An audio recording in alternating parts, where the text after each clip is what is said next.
کہ اللہ مسبب الاسباب ہے، وہ اسباب کا پابند نہیں ہے، وہ اسباب کا محتاج نہیں ہے، اسباب اس کے محتاج ہے۔ اگر یہ یقین ہے تو اللہ پر ایمان ہے، یہ نہیں ہے تو تمہارا ایمان اسباب پر ہے، وسائل پر ہے، ذرائع پر ہے، مادیات پر ہے، اللہ پر نہیں۔ اس وقت کہاں راستہ تھا؟ کوئی راستہ تھا؟ سمندر ہے اور ادھر سے لشکر آ گیا ہے۔ کلا ان معی ربی سیہدین۔ اب دیکھیے ایمان کہہ دینا آسان ہے، ہوا معکم اینما کنتم، جہاں کہیں بھی تم ہوتے ہو اللہ تمہارے ساتھ ہوتا ہے، لیکن اس کا یقین قائم ہو جائے تو زمین و آسمان کا فرق واقع ہو جائے۔ یہی بات ہوئی حضور کے ساتھ۔ غار ہے، چھپے ہوئے ہیں محمد الرسول اللہ اور آپ کے وہ یار غار ابو بکر صدیق رضی اللہ تعالی عنہ۔ اقبال نے حضرت ابو بکر کی شان میں چند اشعار کہے صرف، لیکن واقعہ یہ ہے کہ بھاری بھاری نظموں پر اور قصیدوں پر بھاری ہے، طویل ترین نظمیں اور قصیدے ہوں ان پر بھاری ہے۔ ہمت ابو بکر کی ہمت جو ہے، کشت ملت را جو ابر، جیسے بارش سے کھیتی اپجتی ہے، ابو بکر کی ہمت اور عزیمت اس امت کو اسی طرح سینچنے والی ہے۔ ثانیے اسلام و غار و بدر و قبر،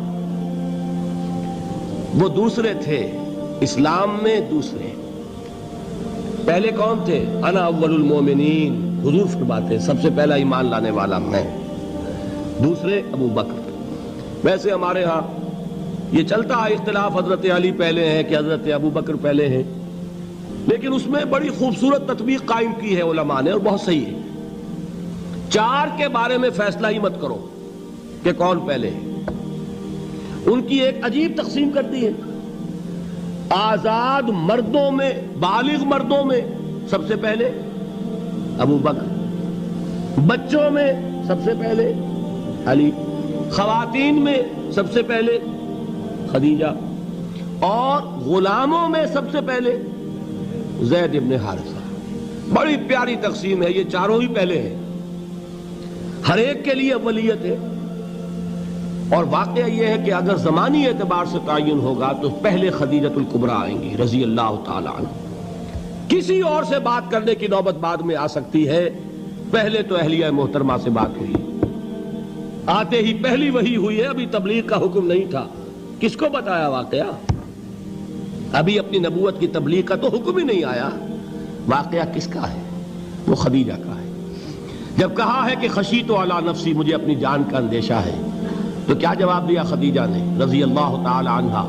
وہ صدیقۃ الکبریٰ ہے۔ صدیقات جو ہیں خواتین، ان میں چوٹی پر خدیجۃ الکبریٰ ہے رضی اللہ تعالی عنہا، اور صدیق جو مرد ہیں ان میں صدیق اکبر ہے ابو بکر صدیق رضی اللہ تعالی عنہ، لیکن صدیقات میں چوٹی پر۔ جب حضور نے فرمایا خشیت علی نفسی، کیا فرمایا؟ کیا عرض کیا؟ کیسے تسلی دی؟ نہیں نہیں، اللہ آپ کو ضائع نہیں کرے گا، آپ غریبوں کے ہمدرد ہیں، آپ مساکین کے تکالیف رفع کرنے والے ہیں، آپ بیواؤں کی سرپرستی کرتے ہیں، آپ مسافروں کی خدمت کرتے ہیں، اللہ آپ کو ضائع نہیں کرے گا۔ یہ یقین ہے اس خاتون کے اندر۔ خیر وہ ایک علیحدہ بات ہو جائے گی۔ میرے دل پر حضرت خدیجہ رضی اللہ تعالیٰ عنہ کی شخصیت کا بڑا گہرا نقش ہے، جو وہ کوئی اور ہی وقت اور موقع ہوا تو بیان ہوگا۔ بہرحال اقبال نے ایک مصرے میں جو چار اولیتیں جمع کر دی ہیں، ہمت او کشت امت را چو ابر، ثانی اسلام و غار و بدر و قبر۔ اسلام میں حضور کے بعد پہلے کون؟ ابو بکر۔ غار میں حضور کے ساتھ کون؟ ابو بکر۔ بدر کی رات اللہ کا رسول سربسجود وہ گھاس پھوس کی جو جھوپڑی بنائی گئی تھی، اور وہاں تلوار ننگی لے کر پہرا دینے والا کون؟ ابو بکر۔ اور اس حجرہ عائشہ میں محمد کے بعد سب سے پہلے دفن ہونے والا کون؟ ابو بکر رضی اللہ تعالی عنہ وصلی اللہ علیہ وسلم۔ وہ جو معاملہ میں سنا رہا تھا غار ثور کا، حضرت ابو بکر بھی حضور کے خیال سے لرز گئے ہیں. آپ کو یاد ہوگا کہ جا کر پہلے تمام جتنے سوراخ تھے انہیں بند کیا ہے. ایک سوراخ رہ گیا تھا جس کو بند کرنے کے لیے کوئی کپڑا نہیں تھا. وہاں اپنی ایڑی رکھی ہے. تب کہا ہے حضور سے تشریف لائیے, اور اپنے زانو پر حضور کو لٹایا ہے. اور وہاں کسی موذی جانور نے کاٹا ہے. حضور کی آنکھ لگ گئی تھی. اس وقت اس بل کے اندر جو بھی بچھو ہے کیا ہے واللہ عالم, اس نے کاٹا ہے. اس کی تکلیف کی وجہ سے ابو بکر کی آنکھوں سے آنسو ٹپک گئے. حضور کے چہرے مبارک پر پڑے ہیں تو حضور جاگے ہیں. معاملہ کیا ہے؟ ایڑی نہیں ہٹائی وہاں سے, مبادا وہ جانور وہاں سے نکل کر محمد الرسول اللہ کو کوئی گزن پہنچا دے.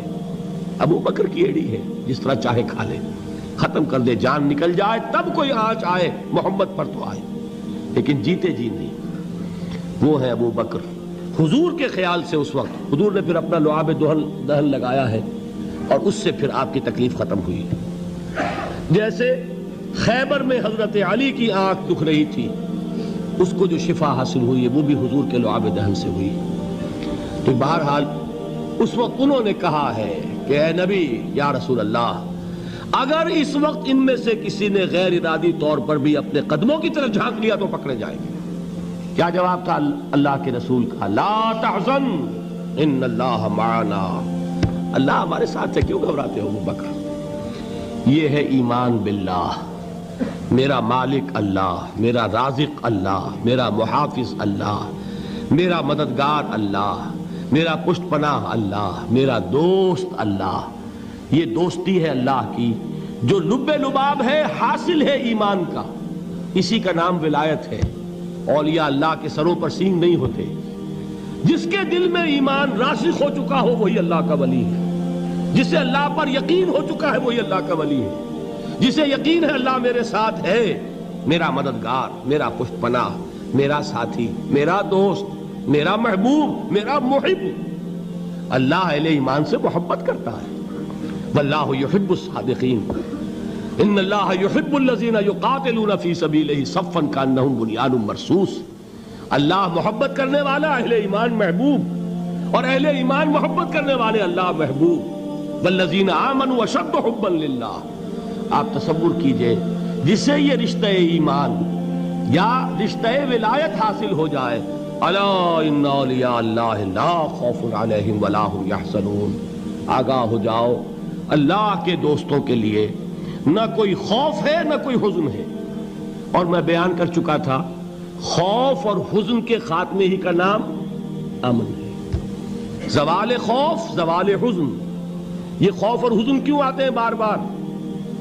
اللہ تخافوا ولا تحزنوا, دونوں آ گئے. الا ان اولیاء اللہ لا خوف علیہم ولا هم یحزنون, پھر وہی دو. وہ کیوں ہے؟ خوف ہوتا ہے کسی مستقبل کی بات کا, یہ نہ ہو جائے, وہ نہ ہو جائے, یہ نقصان نہ پہنچ جائے, یہ تکلیف نہ ہو, یہ غضب نہ آ جائے. خوف ہے مستقبل سے.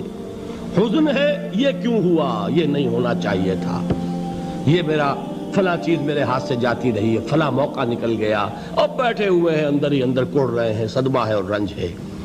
اور جو اللہ پر ایمان رکھتا ہے وہ جانتا ہے ما اصاب من مصیبت فی الارض ولا فی انفسکم الا فی کتاب من قبل ان نبرأها ان ذلک علی اللہ یسیر لکی لا تعصوا علی ما فاتکم ولا تفرحوا بما آتاکم واللہ لا یحب کل مختال فخور. اس زمین میں یا تمہاری جانوں میں کوئی تکلیف, کوئی مصیبت نہیں آ سکتی سوائے اس کے کہ جو اللہ نے لکھ دی ہو, اس سے پہلے کہ وہ ظاہر ہو. جس کو یہ حقیقت معلوم ہو گئی اس کو یہ طرز عمل اختیار کرنا چاہیے. جو چیز چھن جائے, جاتی رہے, چھوٹ جائے, اس پر افسوس نہ کرو. کس نے چھینی؟ دوست نے. دوست کے فیصلے پر شکایت. دوستی کو بٹا لگا رہے ہو, سرے تسلیم خم ہے جو مزاج یار میں آئے. اگر دوستی ہے تو پھر تو تمہیں گردن جھکانی چاہیے کہ ہر چہ ساقی ماریخت عین الطافست, جو بھی میرا ساقی میرے پیالے میں ڈال دے اس کا کرم ہے. جو اس کی طرف سے آئے اس پر کوئی رنج نہیں, کوئی صدمہ نہیں, کوئی غم نہیں, کوئی شکایت نہیں, کوئی شکوہ نہیں. اور جو ہوگا وہ اس کے اذن کے بغیر نہیں ہوگا, اور اس کا اذن ہوگا تو یقیناً میرے لیے خیر ہی خیر ہے, چاہے وہ ناگوار شے ہو. بظاہر مجھے اچھی نہ لگ رہی ہو، میری شارٹ سائٹڈنس میں مجھے وہ نظر آ رہی ہے کہ میرے لیے بری ہے، لیکن قرآن نے کہا ہے عسیٰ ان تکرہوا شیئا وہو خیر لکم وعسیٰ ان تحبوا شیئا وہو شر لکم واللہ یعلم وانتم لا تعلمون۔ ہو سکتا ہے تم کسی چیز کو ناپسند کرو درحال ہے کہ اسی میں تمہارا خیر ہو، اور ہو سکتا ہے تم کسی چیز کو پسند کرو درحال ہے کہ اس میں تمہارا شر ہو۔ اللہ جانتا ہے، تم نہیں جانتے۔ جب مجھے یہ بات معلوم ہو گئی، میں نے اپنا معاملہ اللہ کے حوالے کیا۔ سپردم بے تو مایا خیش را تو دانی حساب کم و بیش را، اے رب جو تو چاہتا ہے وہ ہو، تیرے علم میں جو شے میرے لیے خیر ہے وہ ہو جائے، میری کوئی پسند نہیں، میری کوئی چاہت نہیں، یہ ہے راضی برضائے رب۔ اکبر الہ آبادی نے اسے کہا ہے رضائے حق پہ راضی رہ، یہ حرف آرزو کیسا، خدا خالق، خدا مالک، خدا کا حکم تو کیسا۔ جب میں آ گیا بیچ میں، میری پسند، میری مرضی، میری خواہش، میری چاہت، یہی تو شرک ہے۔ ما شاء اللہ کان وما لم یشاء لم یکن، جو اللہ نے چاہا وہ ہوا، جو اس نے نہیں چاہا نہیں ہوا، اختیار اس کا ہے، میرا تو نہیں۔ رضائے حق پہ راضی رہے، یہ حرف آرزو کیسا، خدا خالق، خدا مالک، خدا کا حکم تو کیسا۔ اقبال نے اسے کہا ہے فارسی میں، اب آپ کہیں اس کا ترجمہ بھی کرو تو وہ مجھے ذرا اس وقت کچھ بہت ہی بدذوقی کسی بات نظر آئے گی۔ جائیے پوچھئے کسی سے جسے فارسی آتی ہو۔ بروں کشید ز پیچا کے ہست و بود مرا، چوک دہا کے مقام رضا کشود مرا۔ مجھے تو تمام پیچ و خم سے نکال دیا اس مقام رضا نے، میں راضی برضائے رب ہوں، جو فیصلہ اس کا میں اس پر راضی۔ تو کہاں کا حزن اور کس کا خوف، یہی زوال حزن اور زوال خوف، یہی ہے امن، یہ نتیجہ ہے ایمان کا۔ تو جان لیجئے یہ ہے لب لباب، یہ ہے حاصل ایمان کا، یہ ہے تو ایمان ہے، یہ نہیں ہے تو ایمان نہیں۔